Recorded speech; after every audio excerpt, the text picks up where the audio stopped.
Imagine breaking into a home, if you will, and then start demanding the people who own the home to give you money, to make sure you have your breakfast is halal, your your afternoon brunch is kosher.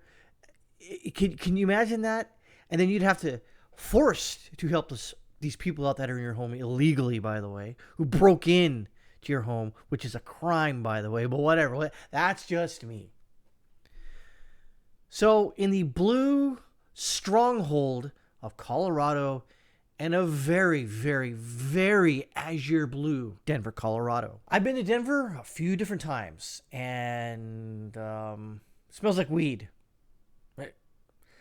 People may like it, I don't know, but I prefer the mountains. The Colorado, especially Denver, is just filled with filthy, unfathomable pieces of human filth.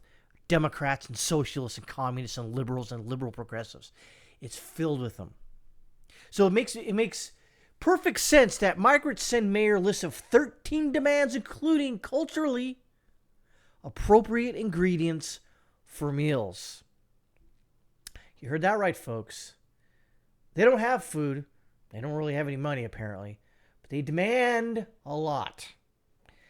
So Denver Mayor Michael Johnson, another filthy, frickin' god-awful liberal piece of human filth, is facing a formal demand from local migrants. A list of 13 conditions was submitted earlier this week, pressing the city to accommodate their needs to vacate the overcrowded encampments and relocate to shelters. Among these demands were the calls for free immigration lawyers, fresh ingredients for self-preparation of meals, unlimited access to showers, frequent medical checkups, and uniform housing support. Additionally, by the way, demands by the migrants encompass an orderly and just process for the eviction, job support, insured privacy, the eradication of abuse, school transportation, and family unity. The migrants also requested a meeting with Denver city officials and a helpline to report the instances of mistreatment, tying these conditions to the relocation to shelters. If this was me, and I was Mayor Laszlo of Denver, Colorado, I'd tell them to pack sand. That's what I would do. No, you get what we give you. You don't like it, I'll send you on a plane back to wherever you came from. Simple as that. But this is a liberal city, and they're going to capitulate to all their demands. So the demands emerge in light of the recent implementation of the Asylum Seekers Program by Mayor Johnson. Under this policy, recent migrants lodged in city-funded shelters in Denver receive food and rental aid for 6 months. What about me? Now, F you. Oh, okay, thank you. No, you're welcome. As well as free legal assistance. However, the time span for their stay in shelters, which is used to range between 2 weeks and 42 days, has been sharply curtailed to 24 to 72 hours.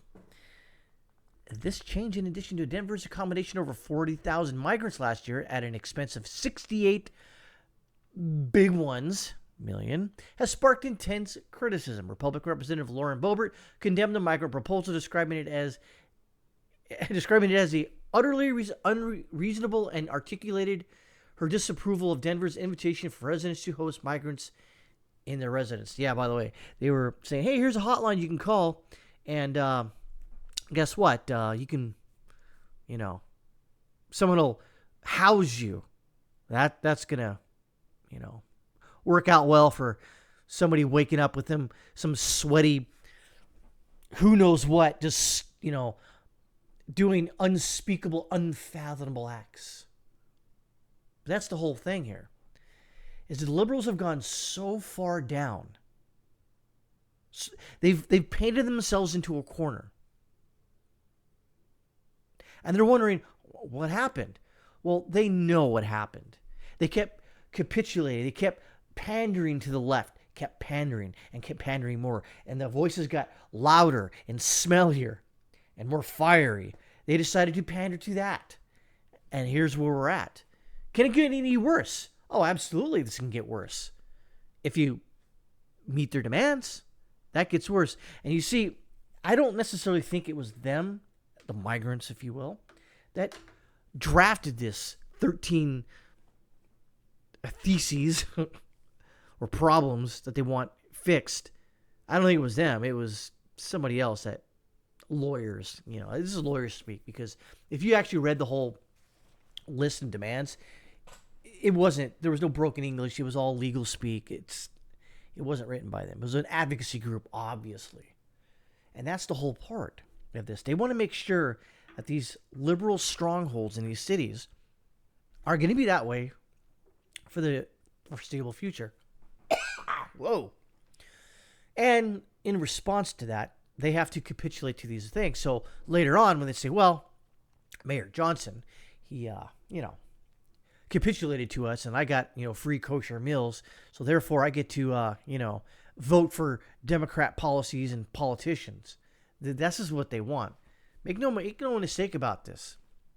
It all ties in to the radical left and the liberal progressives. This is what they do.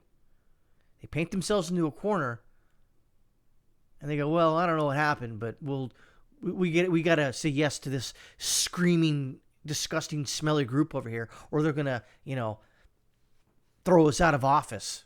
Kind of not, but you get the point. It's all politics.